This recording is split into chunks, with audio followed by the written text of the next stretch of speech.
आप मंदिर जाते हैं, व्रत रखते हैं, भगवान की पूजा भी करते हैं, लेकिन क्या आप जानते हैं कि एक ऐसी दिव्य शक्ति है, एक ऐसी सुरक्षा कवच है, जिसे आप हर रोज नजरअंदाज कर रहे हैं और आपकी यही एक भूल आपके परिवार की तरक्की, सुख और शांति की सबसे बड़ी रुकावट बनी हुई है।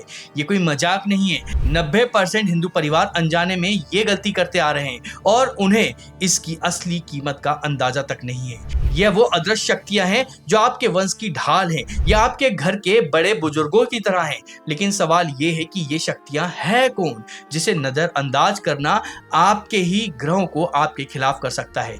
इसका जवाब आपके परिवार के अतीत और भविष्य दोनों से जुड़ा है।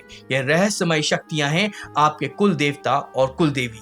जब आप में से ज्यादातर लोग कहेंगे कि हाँ सुना तो है, गांव में एक पुराना मंदिर होता है, आप शायद सोचते होंगे कि ये बस एक पुरानी देहाती परंपरा है, इसका आज की मॉडर्न जिंदगी से कोई लेना देना नहीं है। यही आपकी सबसे बड़ी गलतफहमी है।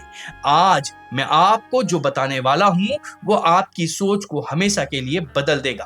कुल देवता सिर्फ एक देवता नहीं, वो आपके परिवार के आध्यात्मिक बॉडीगार्ड या एक स्पिरिचुअल फायरवॉल है। सोचिए, एक अदृश्य ढाल जो आपके परिवार पर आने वाली हर मुसीबत, हर नकारात्मक ऊर्जा को और हर बुरी नजर को दरवाजे पर ही रोक देती है। कुल देवता या कुल देवी आपके वंश के रक्षक होते हैं। लेकिन क्या होता है जब ये सुरक्षा कवच, ये ढाल हट जाती है? शुरुआत में तो कुछ साल तक कोई खास फर्क नहीं पड़ता है, जिंदगी चलती रहती है, लेकिन फिर धीरे धीरे परिवार पर मुसीबतों का पहाड़ टूटने लगता है, काम में रुकावट आने लगती है, घर में कलह शुरू हो जाता है, तरक्की रुक जाती है और अकाल मृत्यु जैसी भयानक घटनाएं भी होने लगती हैं। यहाँ तक कि आपके ग्रह भी आपके खिलाफ हो जाते हैं। चंद्रमा अशांति देता है, मंगल विवाह और संतान में बाधा डालता है और शनि पितृदोष बनाकर आपकी आर्थिक कमर तोड़ देता है।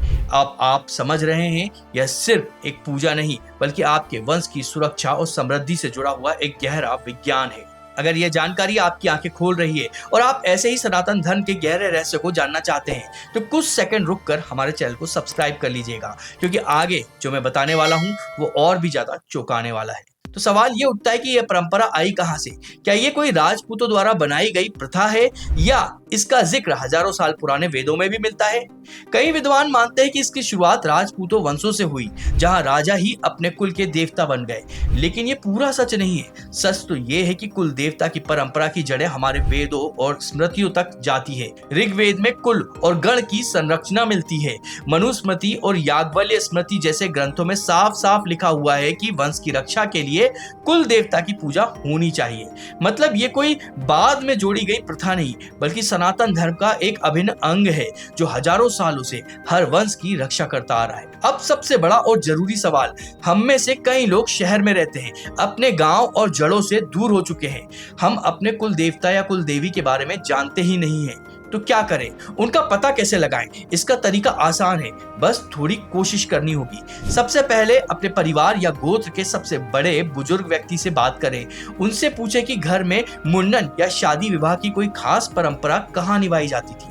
दूसरा, अपने पूर्वजों के मूल गांव की यात्रा करें। अक्सर उस गांव का जो मुख्य मंदिर होता है वही आपके कुल देवता या कुल देवी का स्थान होता है। और अगर ये भी संभव ना हो तो अपने कुल पुरोहित से संपर्क करने की कोशिश करें। उनके पास आपके वंश की पूरी जानकारी हो सकती है। लेकिन अगर इन सब कोशिशों के बाद भी आपको कुछ पता ना चले तो क्या आपका परिवार हमेशा के लिए असुरक्षित हो जाएगा?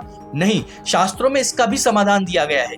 धर्म सिंधु जैसे ग्रंथ कहते हैं कि अगर कुल देवता ज्ञात हो तो आप भगवान शिव को अपना कुल देवता और माँ पार्वती को अपना कुल देवी मानकर उनकी पूजा शुरू कर सकते हैं, क्योंकि वो जगत के आदि देव और आदि देवी हैं।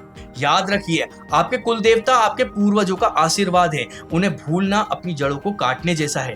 उनकी पूजा के बिना आप चाहे कितनी भी पूजा पाठ कर लें, वो सब व्यर्थ हो सकती है, क्योंकि कुल देवता ही आपकी पूजा को आपके इष्ट देव तक पहुंचाते हैं। लेकिन यहाँ एक और गहरा सवाल उठता है, कई कुलों में कुल देवता को प्रसन्न करने के लिए पशु बलि दी जाती है। क्या ये सच में जरूरी है? क्या देवता खून से प्रसन्न होते हैं? बलि का असली और छिपा हुआ मतलब क्या है?